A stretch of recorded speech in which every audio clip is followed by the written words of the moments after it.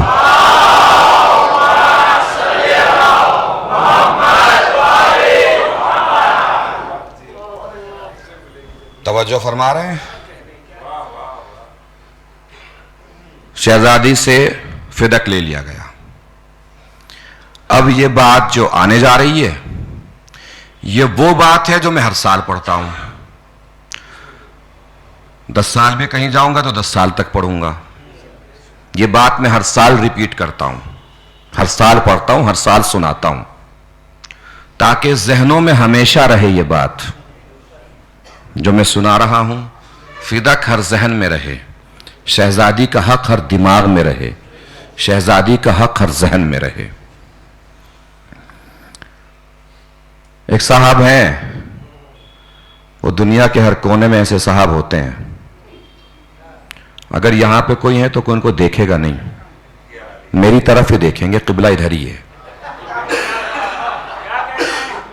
ویسے جدھر قبلہ ادھر ہی دیکھنا چاہیے, دائیں بائیں ویسے بھی پلٹ کے نہیں دیکھنا چاہیے. قبلہ ادھر ہی ہے, ادھر ہی دیکھے گا. نہ پیچھے دیکھنا ہے, نہ دائیں دیکھنا ہے, نہ بائیں دیکھنا ہے, بس میری طرف دیکھنا ہے. دشمنوں پر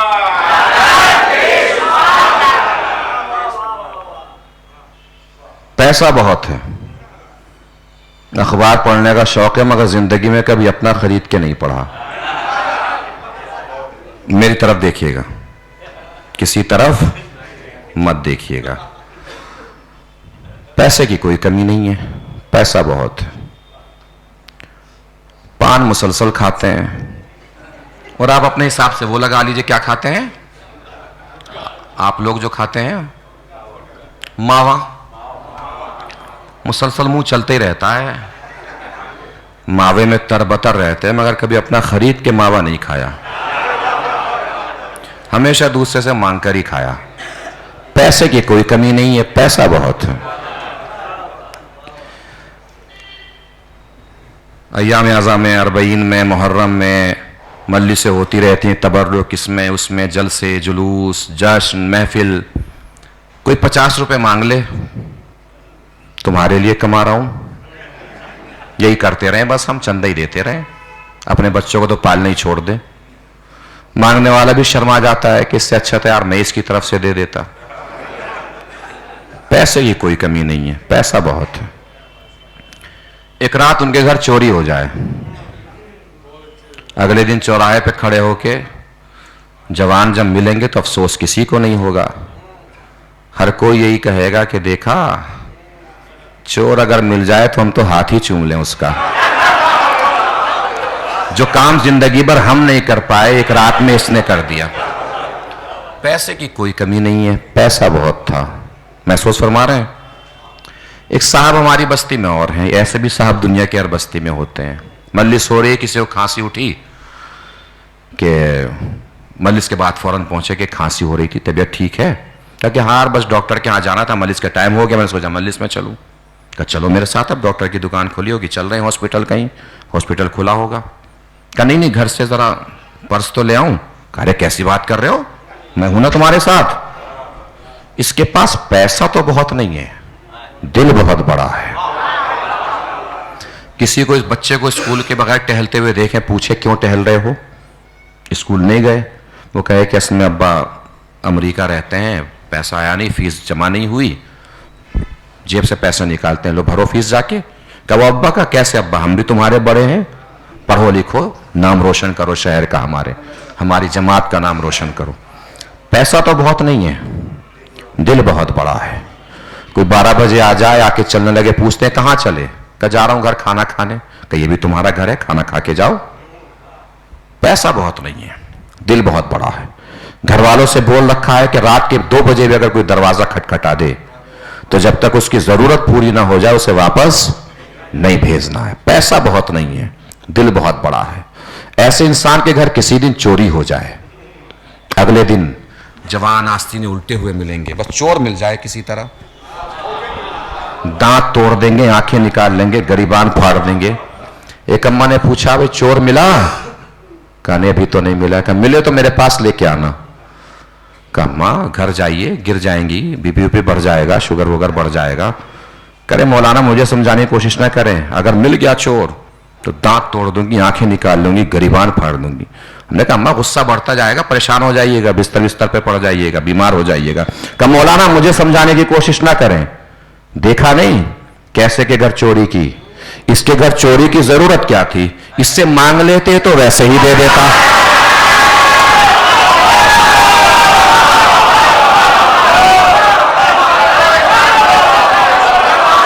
نہیں پہنچی بات, باہر والوں تک بات نہیں پہنچی, اس سے تو مانگ لیتے, یہ تو ویسے ہی دے دیتا. 1400 سال سے ہم یہی تو سمجھا رہے ہیں, فدق لوٹنے کی ضرورت کیا تھی, صحرا سے مانگ لیتے, فدق مل جاتا.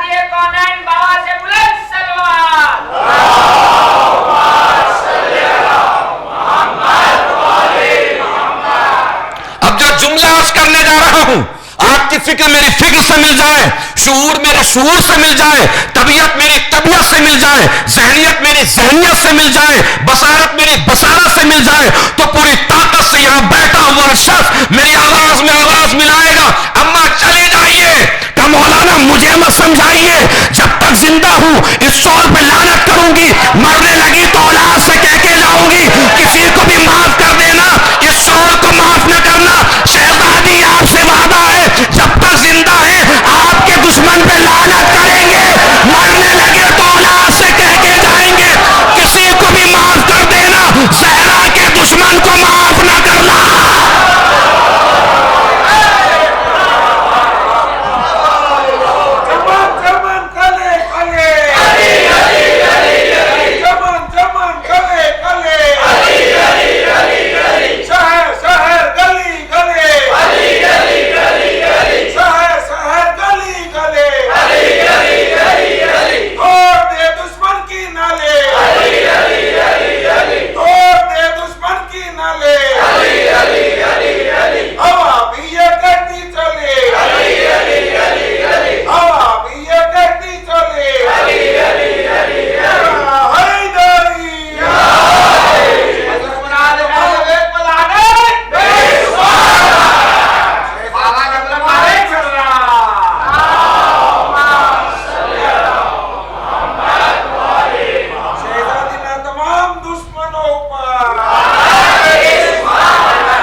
محسوس فرما رہے ہیں؟